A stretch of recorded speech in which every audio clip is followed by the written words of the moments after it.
Hello, everyone and anyone. I'm your guy, the Canadian guy. So, what I'm going to talk about today is just a little bit about where I've been, because I know I said I was going to post a video every day if I could, and clearly I have not done that.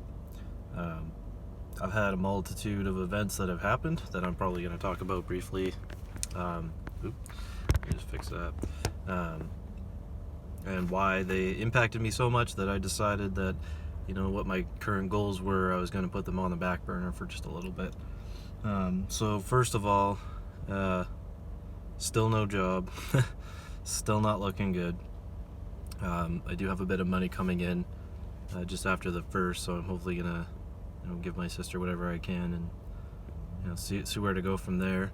I've definitely weighed all my options, what it is I can do, where I can go, who I can talk to, and blah blah blah, all that fun stuff, But you sort of realize at some point you can't just rely on family and friends anymore. You kind of have to, figure it out for yourself. And if that means starting in the hardest place there is to do it, then that means that you got to do it because no one's going to do it for you. So um, basically, what happened was there was a couple of moments of myself that it's a self-doubt, the just not feeling it, the the hopelessness, and it still gets to you no matter how much you try.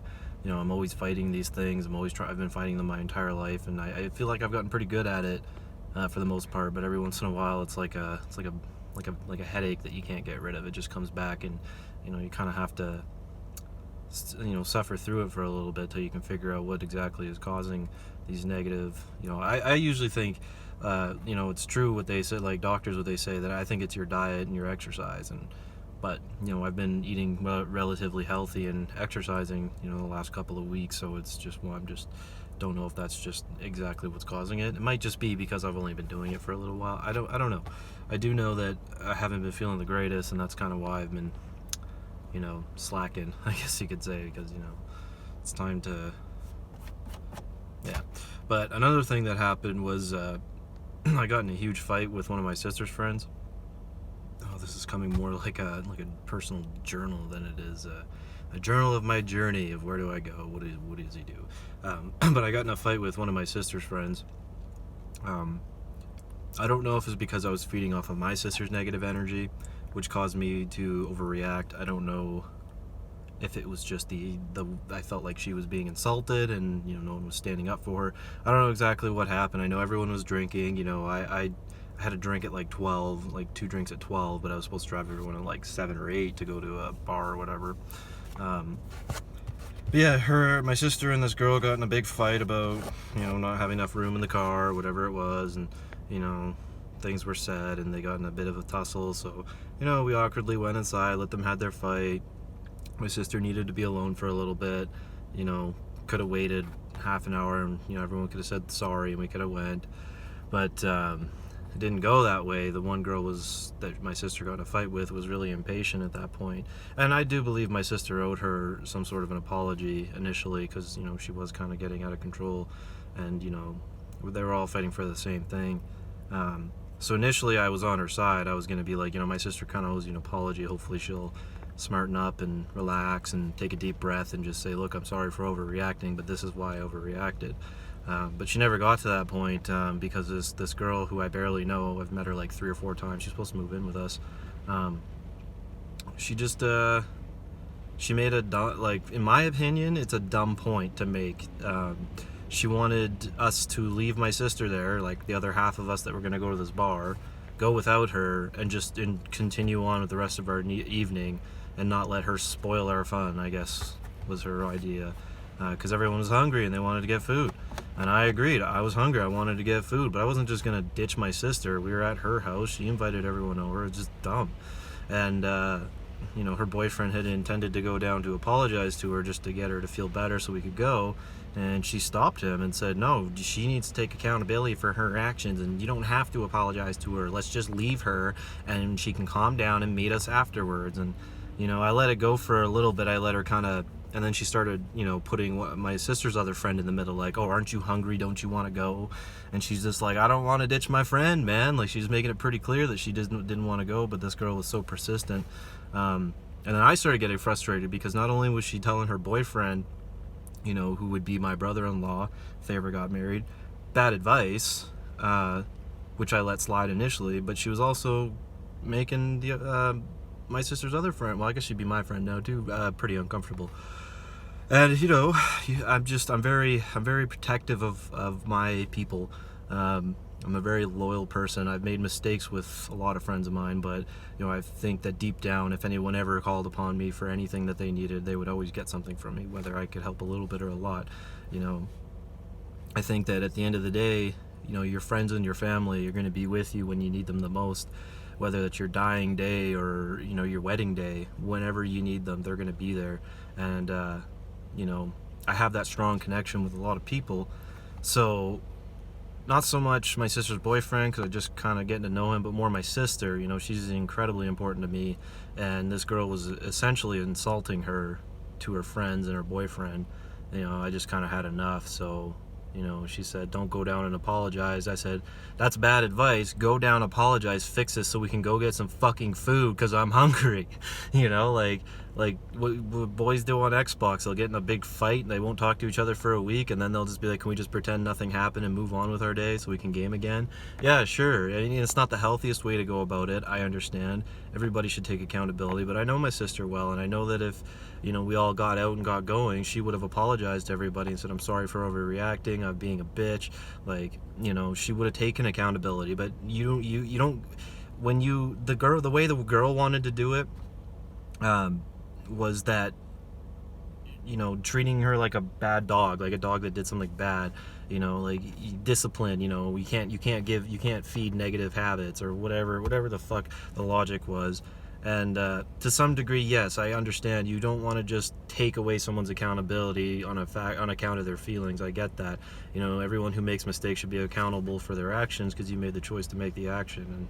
And personal accountability is an important thing in human life, and sometimes we shrug it off, but for the most part, I think those of us who are taught well understand it very clearly. But we also know sometimes we just need a break from that accountability and responsibility to realize that we are just accountable and responsible. Just let the person be the victim for a little bit. Let them have their cry. It's obviously not about you. It's some other personal hurt that's going on that just got triggered in that moment for whatever reason. And I could see it in my sister when they got into that fight. I didn't think she was mad at her friend. I think she was just frustrated, and when she gets frustrated, she kind of loses her cool. It's a Reed thing. We have a hard time keeping our cool. If we could keep our cool more often, we'd probably be CEOs and billionaires by now, but we always let our emotions kind of take control. And that's what happened to me with this girl, is I kind of lost my cool. She just kept disagreeing with me, and I got to the point where, like, well, this is my home, and it's not my home by any means. Like, fuck, I'm not even paying rent right now, but it's my sister, and wherever she is home to me, and whether or not she wants me to leave doesn't matter. Till the day I take my last breath, she's gonna be the person I look out for the most. Even to some extent, if I had to choose between my brother and my sister, he'd understand. But it's just one of those situations where this person is really important to me.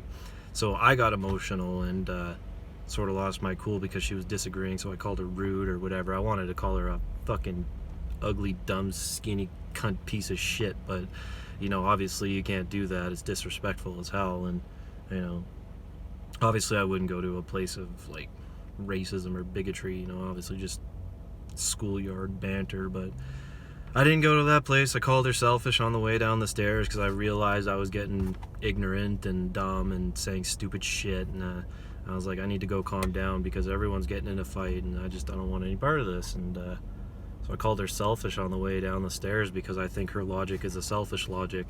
I think that if somebody does something wrong, it doesn't matter who's right or wrong. You need to be able to give them the opportunity to rectify it themselves, because it's easy as people to just walk away from that. Somebody does something, like say they scream at you for something and you don't like it one bit, so you decide, I'm just not going to associate with this person ever again. I'm just going to walk away. I don't owe them anything. And if they want to come crawling back to me, well, let's see if they do it. It's a highly manipulative way of thinking. I I don't agree with it. I think it's the opposite. I think if you give the person the opportunity, and usually when those situations happen, usually you get caught saying something you shouldn't have, and it doesn't matter if it's little or nothing. It's a little snark because the person's yelling at you. It usually happens, and it's a great way to open the door for healing, for forgiveness. To just, hey, I'm sorry, I lost my cool. You kind of lost your cool too, but can we get over this? And that's the way I see it. The way I see it is, eventually we should be able to just fess up to our end of it, whether it was good or bad. Or it doesn't even have to be saying I'm sorry, like, so that you can be sorry. Just saying, look, like, forgiveness, like going in there and saying, look, I understand why you're getting angry. Just telling the person you understand. You obviously want to try to, but even if you don't, it just helps them feel a little more validated in what they're upset about. And then you give them the opportunity to calm down a bit, and they can tell you what upset them.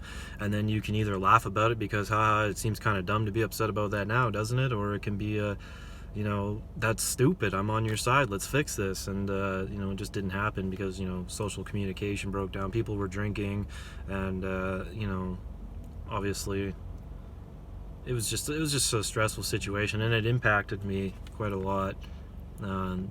And then there was the tubing that we did. Holy fuck. There's a river that runs through Lethbridge, Alberta. And I guess in this late summer it's not so bad, but there's this river running through. There's a couple bridges going across. We went down to park the other car that we were going to meet up with after we were done the run, and the water looked really fast because we had some rain, and my sister's a good idea. And it's the day I realized my sister's got more balls than I do.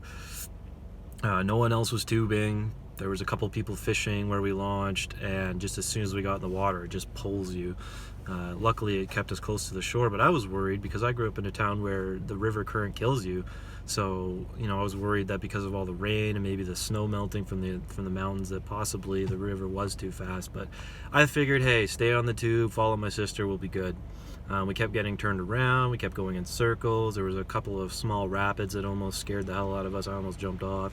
My biggest concern was a submerged tree that we couldn't see that got wedged in the ground, or one of the bridges on the pillars, and you couldn't see the branch until you were too close, and then it would, you get caught on it. Either you'd break your leg, or it'd stab you in the butt, or whatever it was, or grab the tube, and then the tube goes flat, and then you're stuck holding on to this thing. You can't swim because the current's too strong. And whatever. I figured, hey, they've done it before. They're showing me how it is. It's not the worst thing in the world. It's a little scary, but it's not that scary. But then we got to the bridge where we were supposed to get off, and that's when it really got terrifying, because right before the bridge, the current got really fast, and for some reason, my sister decided, this is where we jump off. So get off. You got to jump off and swim. And the first thought in my head is no fucking way. This current's too strong. I'm not, whatever. I'll hold on to the tube and I'll try. And literally as soon as I fell in the water, my head didn't go completely under, but I could feel that no matter how hard I was kicking, there wasn't no coming back up. And that's when I panicked, because I realized that if I had let go of the tube, which wouldn't have made sense, how would I pull everyone to shore, then I would be dead, or I would have been underwater for an extended period of time. But yeah, I felt the current pull me down, scared the living hell out of me, so I screamed at everyone to hold on, don't let go of the tubes. Taylor's friend jumped off. Her head went all the way in. I was scared for her. And then my sister, she went in, and it was bad. I just told everyone, hold on, don't jump in the water. It's dumb. I don't know why we did this. Eventually, it got us past the bridge a little bit. We were able to find some solid ground to step on, and just anxiety the whole time. It was not fun. I'd do it again in a canoe or a raft or something, but not a fucking tube. Unless it's supposed to be later in the summer. Like I said, I don't know if this is the right time of year to go, but it was nice when it was slow and chill. It was nice, but like I said, I haven't been posting anything in a long while. You probably see me in a car going, oh, you got a car. No, this is just my sister's boyfriend's car. He's letting me use it for the day. It would be nice to have a car again. No, fuck. So much easier to make money when you have a car. You just load up, skip the dishes, or Uber. Yeah, it's, sketchy, but it's a job, right? It makes you money, pays your bills. But yeah, and then just the looming realization that I got all the shit I gotta do, and so I don't know. definitely want to keep doing something like this. Like I just want to try to keep some consistency. I want to have interesting content. I don't want just like boring dude talking about his day because he's sad or whatever it is. Like this is more like I just want something interesting to share on the network of whatever's happening out there. And like I said, I'm looking for something to do that's meaningful to me and that's interesting to me.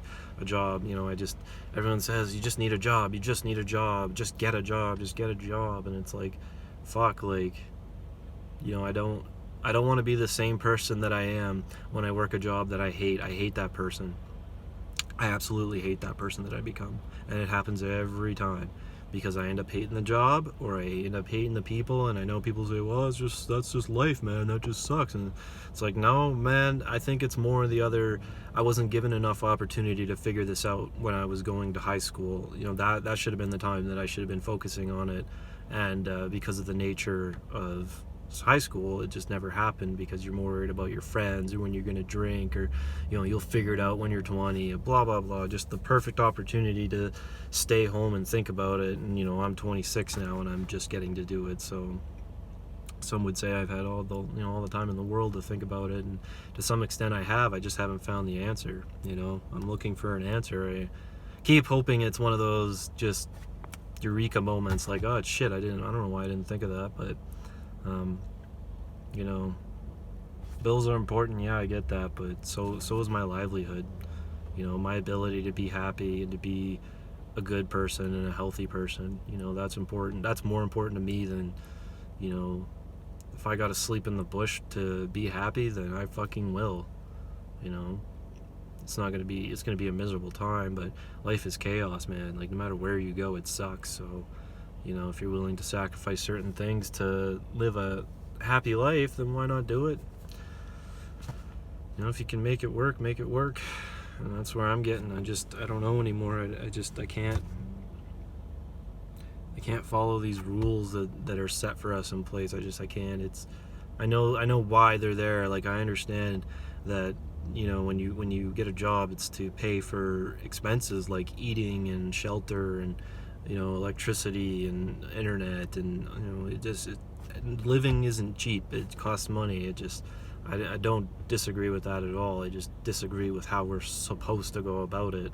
I just wish there was a bit more of a clear answer as to what would make you happy first, and then focus on that stuff. I know that we're very privileged in our country, very, very privileged. Every single one of us are very privileged to have these opportunities where we can make these decisions, where we can have time for these decisions. Not everybody. I know everyone goes through their own stresses, but I would say I'm a very privileged person. I get to sit here and think about what job I want. I get to, it doesn't last forever, but I've had the opportunity to think about what I want to do instead of just doing whatever's quickest and easiest. And I think ultimately that's going to make me a happier person, because I've already decided what I don't want to do. Now I just got to find what I do want to do, and just, I've eliminated so many possibilities. Like, what else is left? I got to find something. But anyway, like I said, all this trouble the last week has just kind of got my brain in like a chokehold. It's just, the anxiety and the fear of everyday life, it builds. I'm afraid to walk out the door sometimes, because all it takes is some idiot driving too fast, or someone's had a bad day and they got a loaded 38 in their car, or just whatever it is. There's just so many situations out there, so many possibilities for it all to be over, and I don't want it to be over. I want to see some of the more incredible things first. It doesn't have to be everything, but fuck, let me go skydiving, or let me see a worldwide gem, something that everybody goes to see that's so important, or maybe I get to meet a very, very special person. I don't know. It just, there's so many things I haven't gotten to do yet. Owning my own home, wouldn't that be fucking fantastic? God, just having your own space. Doesn't have to be huge, just your own property, your own little space. you know, you're not too close to your neighbor. You can have your vegetables in your garden, and you don't have to have a huge fence, and you know, you can live comfortably, and you don't hear everything they hear, and blah blah blah. Just it'd be so nice. It's privileged, I know, but you know, we should all be allowed to have good things. I know that's kind of a dumb statement to make, but it's true. I think everybody should, you know, should be allowed to feel good. So that's all that matters. Anyway, so yeah, hope everyone is having a fantastic day. It's raining in Lethbridge, Alberta right now. It's supposed to rain for a couple more days, but if you're beaming up the sunshine, getting them vitamin D's, well, good for you. I am happy for you. And if you're in the same situation with me where it's raining or cloudy, you know, just remember that the sunny days are ahead. Anyway.